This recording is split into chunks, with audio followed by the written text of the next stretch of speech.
Today in New York, New York, severe rainstorms are turning the evening commute into a mess, with flash flood warnings blanketing the region. Dean Bark here, and welcome to the City Report with Dean Bark in New York City. All right, let's dive in. First up, severe rainstorms are disrupting the commute and flash flood warnings are in effect. The National Weather Service says rainfall rates hit 1 to 2 inches per hour, with totals up to 4 inches in spots, enough to swamp drains and stall traffic fast.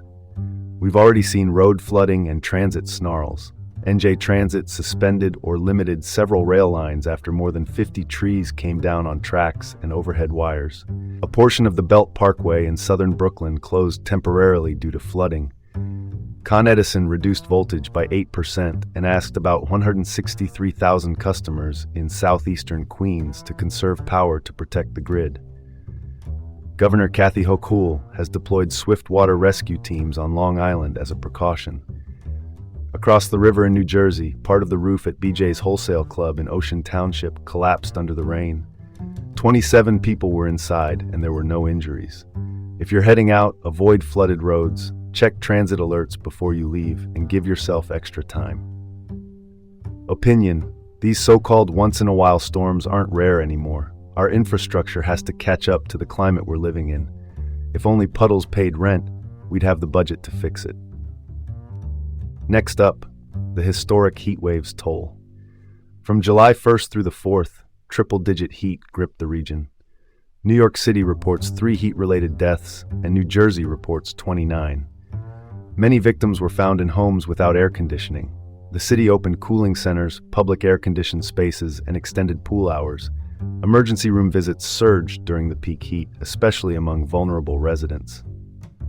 A sobering figure here: extreme heat kills about 500 New Yorkers each year. Opinion: more aggressive climate action would save lives. Heat is not just uncomfortable, it's deadly. Summer showed up like it had something to prove. Let's pivot to state prisons and a troubling new review.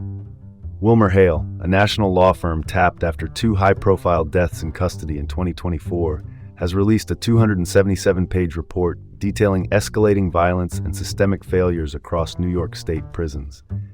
Pepper spray use jumped from 124 incidents in 2014 to 4,758 in 2024, a stark marker of force. The report cites a degraded culture and deep distrust between staff and incarcerated people. It follows the killings of Robert Brooks at Marcy Correctional Facility and Messiah Nantwi at Midstate in 2024. Legislators have approved more oversight and camera installations, and National Guard troops, the state's military reserve, were even brought in to fill staffing gaps. There's been some movement. Excessive force complaints reportedly fell 42% in 2025. Still, only 40 of nearly 1,200 excessive force complaints were substantiated in 2024, and 9 prisoners died during an illegal strike by corrections officers that year. Opinion: more cameras can document what's happening, but they can't fix the culture.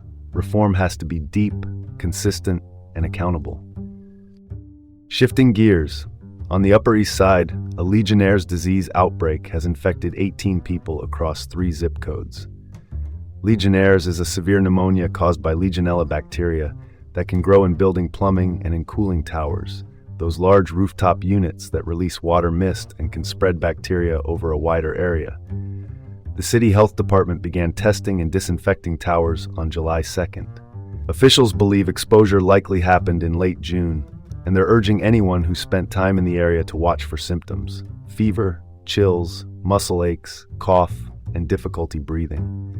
Higher risk groups include people over 50, smokers, and those with chronic lung disease.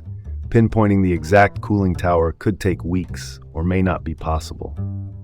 Opinion: routine maintenance and inspections matter. They prevent the outbreaks we never hear about. Invisible bacteria, very visible consequences. Lastly, a close call on the East River. Around 12:03 p.m. Sunday, a Kodiak 100 seaplane made a hard landing near FDR Drive and East 23rd Street. The NYPD rescued all 8 aboard, including 2 crew. 1 person suffered minor injuries. The FAA is investigating after a wing strut reportedly snapped. Quick response, fortunate outcome, And yes, it's one time a plane on the East River still wasn't the wildest thing to happen on the FDR. And that's where we'll leave it. Thanks for tuning in to the City Report with Dean Bark in New York City. Stay safe out there, and join us tomorrow for more updates.